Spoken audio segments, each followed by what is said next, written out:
ବର୍ଷାରୁ ମିଳିବ ଆଶ୍ୱସ୍ତି। ଖୁବ୍ ଶୀଘ୍ର ହେବ ପାଗରେ ପରିବର୍ତ୍ତନ। ରାଜ୍ୟରେ କମିବ ବର୍ଷାର ପରିମାଣ, ବଢ଼ିବ ତାପମାତ୍ରା।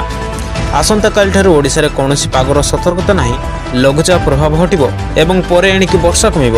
ଯଦି ଆପଣମାନେ ଆମର ଭିଡ଼ିଓଟିକୁ ନୂଆ କରି ଦେଖୁଛନ୍ତି, ଭିଡ଼ିଓଟିକୁ ଲାଇକ୍ କରିଦେଇ ଚ୍ୟାନେଲଟିକୁ ସବସ୍କ୍ରାଇବ୍ କରିଦେବେ, ଯାହାଫଳରେ ଆମର ସମସ୍ତ ଲାଟେଷ୍ଟ ଖବର ଆପଣମାନେ ସର୍ବପ୍ରଥମେ ପାଇପାରିବେ।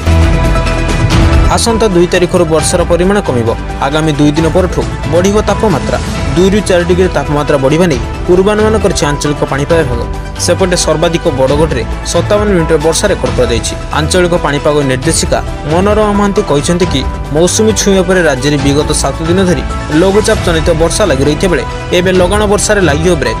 ଆଗକୁ ସେଭଳି ବଡ଼ ଧରଣର ବର୍ଷା ସମ୍ଭାବନା ନଥିବା ନେଇ ଆକଳନ କରିଛି ଆଞ୍ଚଳିକ ପାଣିପାଗ ବିଭାଗ। ମୌସୁମୀ ଜନିତ ବର୍ଷା ପରିମାଣ ମଧ୍ୟ ସେଭଳି ଦେଖିବାକୁ ମିଳିବ ନାହିଁ। କିନ୍ତୁ ଆସନ୍ତା 24 ଘଣ୍ଟାରେ ଅଭ୍ୟନ୍ତରୀଣ ଓଡ଼ିଶାରେ ହାଲୁକାରୁ ମଧ୍ୟମ ଧରଣର ବର୍ଷା ରେକର୍ଡ ହୋଇଥିବା ବେଳେ ଅଧିକ ବର୍ଷା ବରଗଡ଼ରେ 57 ମିନିଟର ବର୍ଷା ରେକର୍ଡ କରାଯାଇଛି। ସେପଟେ ଆସନ୍ତା 24 ଘଣ୍ଟାରେ କାଁ ଭାଁ କିଛି ସ୍ଥାନରେ 1 କିମ୍ବା 2ଟି ସ୍ଥାନରେ ବିଜୁଳି ଘଡ଼ଘଡ଼ି ସହ ବର୍ଷା ହେବାର ସମ୍ଭାବନା ରହିଛି।